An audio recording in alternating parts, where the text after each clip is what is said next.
Kita akan masuki sesi yang baru, yaitu terkait dengan managing vendor dan service provider, tapi based on ITIL.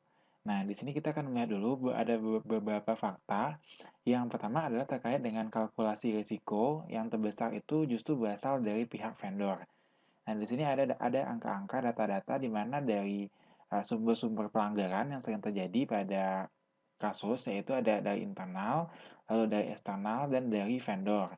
Nah, dari vendor itu menempati posisi paling tinggi itu dengan paling banyak sejumlah 73.000 pelanggaran.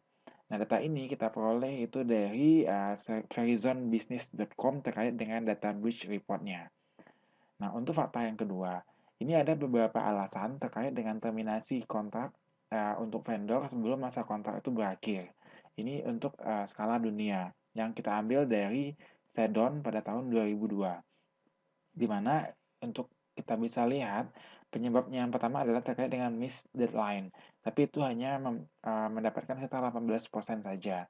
Yang keduanya adalah terkait dengan budget exit 33%, lalu kemudian ada risk to hike 45%, change the organization need itu 59%, tapi yang paling besar justru adalah terkait dengan change in user requirement itu 75%. Nah, berikutnya adalah terkait dengan managing vendor. Seberapa pentingkah kita untuk memanaging vendor itu?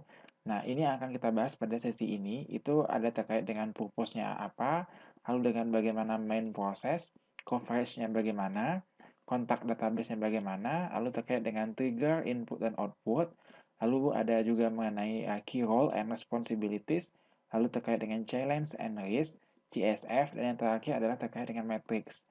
Di mana untuk matrix itu juga kita akan bahas terkait dengan metrik bisnis dan metrik customer. Kita masuk kepada bagian pertama yaitu terkait dengan purpose atau tujuan. Nah, apa sebenarnya kita melakukan tujuan untuk manajemen vendor? Yang pertama itu adalah terkait dengan keuntungan atau lebih spesifik kita sebut dengan uang. Dan yang kedua itu adalah untuk memastikan bahwa kontrak dan perjanjian itu yang dibuat sesuai dengan kebutuhan bisnis dan target atau antara SLRS dan SLAS pada SLM. Nah, yang ketiga itu adalah untuk menjaga hubungan dengan vendor. Yang keempat adalah sebagai mengelola performansi vendor. Yang kelima adalah sebagai negosiasi kontrak. Dan yang terakhir itu adalah sebagai menegakkan kebijakan vendor dan GD.